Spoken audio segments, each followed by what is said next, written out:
Што значи одговорно сопствеништво, кои се прават и обврските на сопственикот при вдомување на миленик и зошто е убаво секој дете да расте со миленик во својот дом.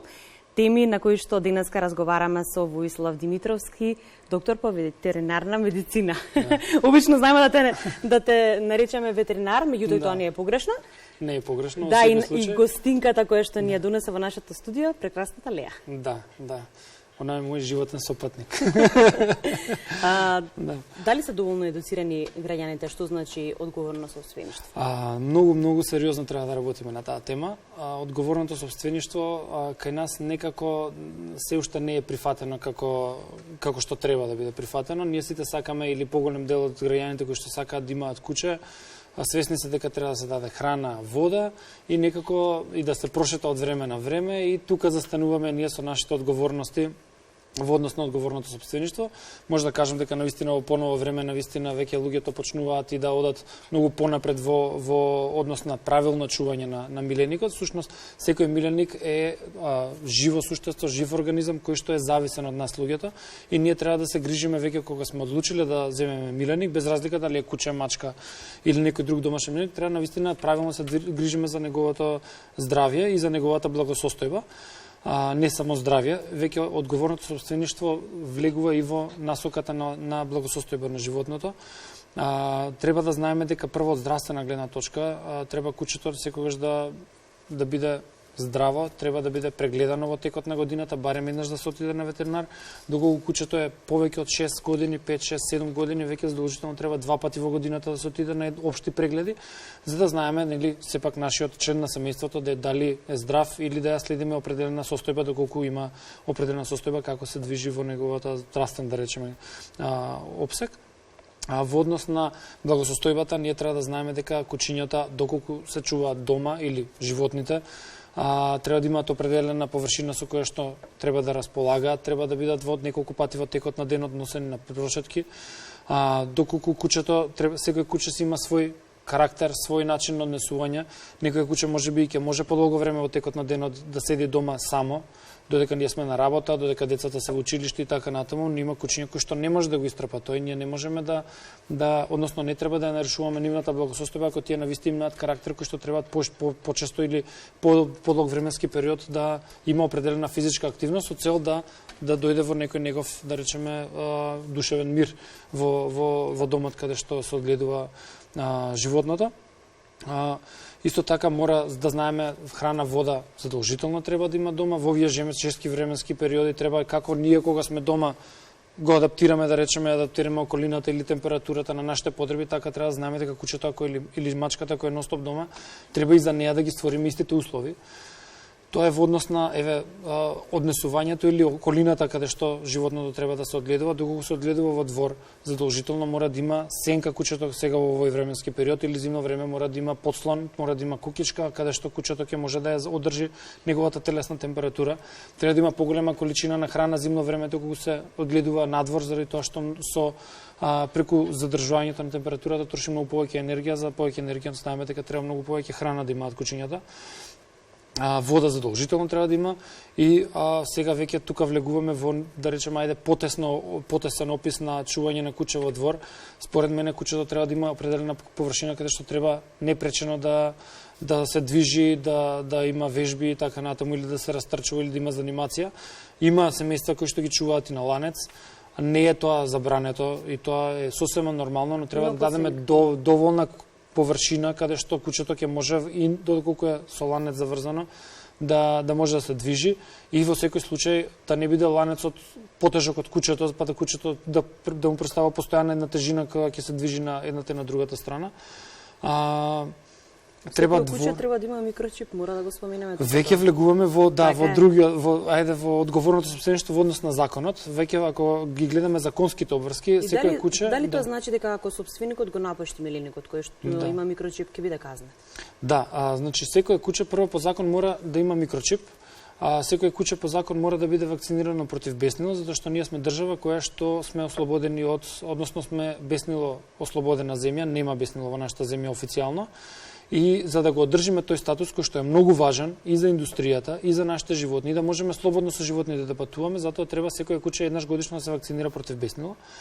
и задолжително за наше здравје мораме да го третираме за внатрешни паразити на секој 2 до 3 месеци, за да не дај Боже преку неговиот измет може кучето да не зарази нас со определени паразити. И точно заради тоа и за нашето здравје и за здравјето на кучето мора да го третираме. Доколку кучето не се изгуби, во секој случај ние прво кога ќе си го чипираме, ќе си добиеме пасош. Тој пасош мора да биде официјален, мора да се има доле еден број кој што е индивидуален за кучето во пасош, како нашиот пасош да речеме, и плюс мора да има чип кој што ќе биде заведен во самиот пасош. И без него не може ни да патува. Не може да патува без пасошот.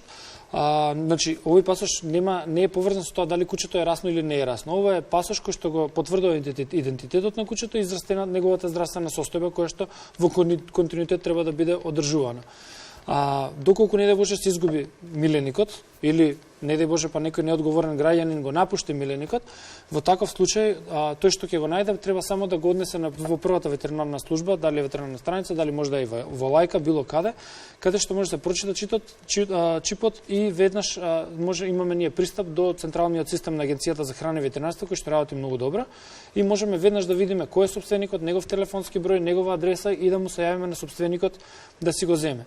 Еве, од искуство можам да кажам дека и тука потврлуваме во однос на одговорното сопствеништво, прво затоа што не секој го има чипирано кучето, а е казниво по закон и може да биде казнето лицето кое што нема чип. Потоа казниво по закон, односно еве ние во лајка го најдеме, ќе си плати и заловување и ден престој додека не го земе миленикот. Доколку ние го најдеме, често ни се случува телефонските броеви да не се ажурирани. Што кучето може би е 5-6 години старо, ние знаеме дека имаме навика да смениме фреквенција на телефонски броеви и тоа не го ажурираме и за вашиот миленик не го ажурираме во централната база на податоци или сме смениле адреса, можеби ние сме си извадиле нова лична карта, на нашите пријатели сме им кажале дека имаме нов телефонски број, ама не сме пријавиле за кучето во било која ветеринарна амбуланта, само да се промени тој податок, за не дај Боже кога ќе го изгубиме, кога ќе сеат на телефонски број, веднаш да може да си го земеме миленикот. Доста често се среќаваме со ситуации кај што телефонскиот број не е веќе тој. И од тука натаму почнуваме да ги бараме по адреса, па користиме социјални мрежи и така натаму да пробаме да дојдеме во вистинскиот советник. Да, од тука нели треба да бидеме повеќе одговорни, дека кучето не е само задоволство, така. На нас и на нашите деца. Ние го купуваме кучето или го земаме или се стекнуваме со кучето, можеби некогаш да ја отвориме темата со децата, за да волиме некаква, да речеме, желба на нашиот помладок, на нашите деца и така натаму. Треба да знаеме сепак дека одговорното сопствеништво е секогаш и на полнолетните во семејството и дека тие треба да го преземат поголемиот терет од одгледувањето на кучето. Чест на тие деца кои што навистина многу насочено, посветено се однесуваат со милениците и навистина се многу, да речеме, редовни во одржувањето и во хранењето и во шетањето и на ветеринар, зашто јас сум ветеринар, како што спомнавте, значи има деца кои што се прекрасни, кои што тие инсистираат да го донесат кучето, тие поставуваат 100.000 прашања буквално за кучето, како треба, што треба и така натаму. И тоа е во ред, супер, но сепак да знаеме дека возрастните се тие кои што се одговорни. Кучето само да се земе, да задоволи определена желба на децата и после тоа да биде пречка во општувањето на семејството, не го поддржуваме и навистина во таков случај треба и прво да се размислат сериозно пред да се земе миленик, а веќе кога ќе се земе миленикот, ако се дојде до таква ситуација да веќе не е правилно згрижен миленикот, најдете му подобар дом, најдете му некое место каде што навистина кучето ќе може правилно да го продолжи неговиот живот, затоа што нема и на него убаво целен да е само да му се даде 2 пати во денот храна или да биде затворен во некој бокс, да му да биде со измет и така натаму, тоа не е живот, не е благосостојба. Значи не треба да ги исполнуваме секоја желбите на нашите деца, сепак треба да одбереме миленик кој што ќе одговара на целото семејство. Да, многу е важно, пред ние сме разговарале оваа тема, ама убаво е сега во рамките на одговорното сопствеништво да спомнеме уште еднаш дека кога се бира миленик за целото семејство. Може би еден сака голема раса, друг сака мала раса. Еден сака активно куче, друг сака пасивно куче. Еден сака со долга длака, друг сака со кратка длака и така натаму. И добро е што има и многу раси на кучиња, има и многу мешавина од тие раси на кучиња по улицата. Навистина има куче за секој едно семејство, за секој еден карактер, ама веќе кога ќе се договорат што сакаат, убаво е и да се консултира стручно лице, дали ветеринар, дали дресар на кучиња, дали бихевиорист и така натаму или кинолошки судија, од кинолошки сојуз нека се обратат. Навистина да се избере куче, единка, без разлика расно или нерасно, кое што навистина ќе одговара и на карактерот, и на просторните можности на семејството, и на можностите реално временски за да се одгледува тоа животно во домашните услови. Кучињата во однос на мачките, например, бараат поголем број на часови или на време да бидат ангажирани околу нив. Мачката е посамостојно животно, таа може и дома и да си изврши и нужда, има и специјални тоалетни за мачки и така натаму. И тоа е опција како животно. Имаме папагали, имаме веќе екзотични животни, змии, гуштери и така натаму. Секој си носи свој карактер, секој си носи своји плусови, секој си има своји помани и секој семејство треба да види точно во која насока би требало да се насочи. Убаво е за децата да растат со животни, многу убав социјален момент има помеѓу емпатија помеѓу животно и дете, и убаво детето уште од мали нозе да се насочи во правилна комуникација со кучиња. Имаме, например, многу треба да знаеме, многу важно исто за одговорното сопствеништво, треба да знаеме дека како треба да се однесуваме кога ќе излеземе надвор од домот. Значи не е само ние како се однесуваме и како ние си го чуваме кучето. Треба да видиме како ние нашето куче сме го насочиле, сме го тренирале за да се однесува на јавна површина во контакт со други животни, мачки, кучиња и така натаму. И веќе кога ќе му знаеме, зашто секој куче си има и карактер или секоја животно, кога ќе му знаеме карактерот, ние треба и да превенираме доколку знаеме дека може да се стигне до некој несакан настан. Например, имаме големо куче, кога ќе одиме во дог паркови, ние треба да знаеме дека тоа куче, ако има мали кучиња, дека можеби тоа многу сака да се игра, ама неговата тежина, неговата пргавост и така натаму може да повреди. Доста често ни доаѓаат мали кучиња повредени од, да речеме, по-груба игра од големи кучиња.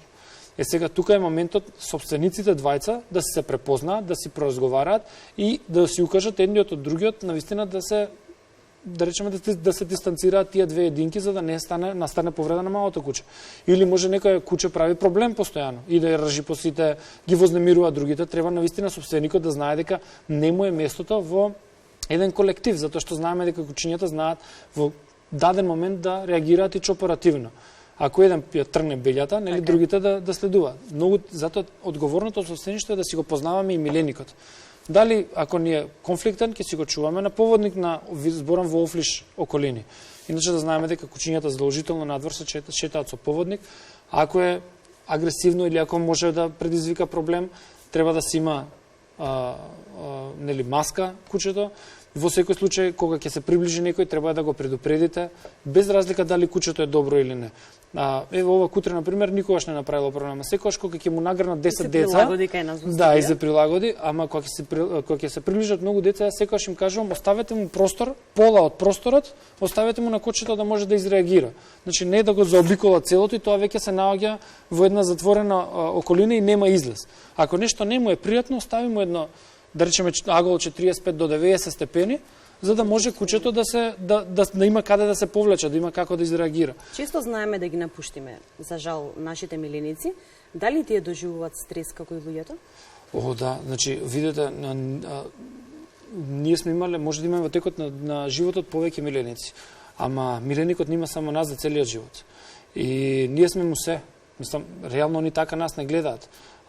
И навистина стресот од напуштање на миленикот на јавна површина или дури менување на собственик, што е многу подобрата варијанта, нели во секој случај, они го доживуваат како стрес. Имаме мал број и клипови, и филмови снимено и така натаму. Хачи еден од таквите филмови кај што кучето се покажува дека она цел живот го бара тој првичниот собственик. Да, така да, затоа ние сме одговорни за овие суштества и они се приврзани кон нас. И затоа куче е за цел живот. Ние сме му се, реално. И да се смени собственик, не треба тоа да биде често, не треба да биде од еден, втор, трет, четврт, кучето веќе губи карактер, не стекнува доверба, постојано мисли дека негде некој која ќе отиде, има и такви кучиња, кои што, например, кога излезеш дома, она не може да седи само затоа што некогаш било напуштено и она цело време му се враќа, најверојатно почнува да мисли дека сега повторно ќе го напуштат. И тоа куче прави бели по дома, знае да мокри, знае да направи пакости, така натаму. И тие кучиња, навистина, да и собствениците треба многу повеќе внимание да обрнат. Ама често сме принудени да ги оставиме дома кога треба да завршиме некоја работа. Да. Во соседството веќе гледаме дека вакви помали раси на куќиња веќе влегуваат во оние големи шопинг центри, што не е случајот тука кај нас. Да. Значи, еве има еден да речеме мега центар или шопинг центар како и да е, кај што е колку толку може да ги пофалиме, иако имаше големи критики на социјални мрежи, затоа што има селектирано раси кои што може да влезат во трговскиот центар, затоа навистина може би од нивна неинформираност, негрижа и така натаму, или недоволна информираност да кажеме, се поправија многу брзо и ставија килограми на куќиња со кои што би можеле да стигнете, затоа што навистина се, ајде да почнеме од некаде. Добро е што едно време се појави листа на pet friendly угостителски објекти. Претежно се кафичи, ама има и ресторанчиња или снек барови и така натаму. Да ги пофалиме и тие, да речеме, бизниси кои што пуштаат миленици внатре. Треба да го пофалиме ЈСП, ајде направи еден чекор пред негде година дена, каде што барем куќиња придружници дозволи да влегуваат во автобусите, и мислам дека полека ќе влеземе во таа фаза, затоа што пак ќе влеземе во одговорното сопствеништво. Ако ние имаме менталитет на одговорно сопствеништво, апсолутно нема никаков проблем куќињата да влегуваат на јавна површина. Ама додека се уште и ние како нација или како народ не сме подготвени да го контролираме тоа куќа на јавна површина, нормално дека и бизнис операторите се малце резервирани во односот. Сега може например ти ќе донесеш што некое бесно куќе, ќе влезеш во и твојата свест не е толку голема, ама знаеш што pet friendly е кафанава и ќе ти направиш, мислам, проблем реално внатре. Убаво е полека сите заедно да одиме напред. Треба да се отворат институциите, јас апелирам државните институции да се отворат, затоа што кон да речеме придружба од миленик, јас не гледам пречка да се влезе во било која државна институција, ако тебе миленикот ти е здрав, прав, одржан, вакциниран, третиран и така натаму. Полека да одиме во таа насока. Да, куќа придружник е нешто што е навистина за пофалба и знаеме да го видиме тоа низ нашиот град. Меѓутоа, дали секоја куќа може да биде придружник? Поминува низ некој тренинг? Да, има специјални тренинзи и сепак куќето треба и да носи во него определени карактеристики за да може да биде куќа придружник. Сепак од неколку куќиња си има дресери кои што може да препознаат кој куќа има потенцијал. Генерално сега што сум се информирал, нели не е тоа моја специјалност, ама треба да биде помладо куќе и треба да биде куќе кое што има интерес кон определени предмети или кон нешто да му дава фокус цело време, и после тука натаму тоа се употребува во самото тренирање или дресирање на куќето. Има раси кои што се склони, има раси кои што кон еден тип, да речеме, на активности, има кон друг тип на активности. Многу повеќе во последно време гледам дека и, да речеме, мешанчиња или бездомни куќиња се користат во ваков тип на социјални, да речеме, категории на помош на граѓани.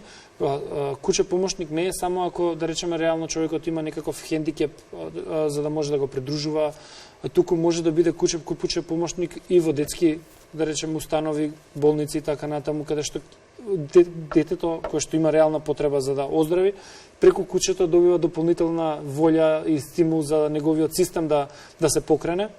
Во старечки домови више е толку сериозно распространето куќиња да се носат, и тоа се навистина можеби најтешките тренинзи за таков тип, да речеме, на куќиња, затоа што тоа куќе не треба да изреагира во било каква ситуација кога ќе биде донесено, затоа што сепак станува збор, да речеме, за деца или луѓе кои што имаат посебни потреби некогаш, па може да биде изгмечено, може да биде и несоодветно третирано, тие се баш куќиња кои што се селектирани во таква насока. Да, еден вид на другар низ животот. Да. И ние во Лајка многу пати сме детектирали дека некој куќа има таков потенцијал и баш викаме, жално е што немаме можност сега се уште.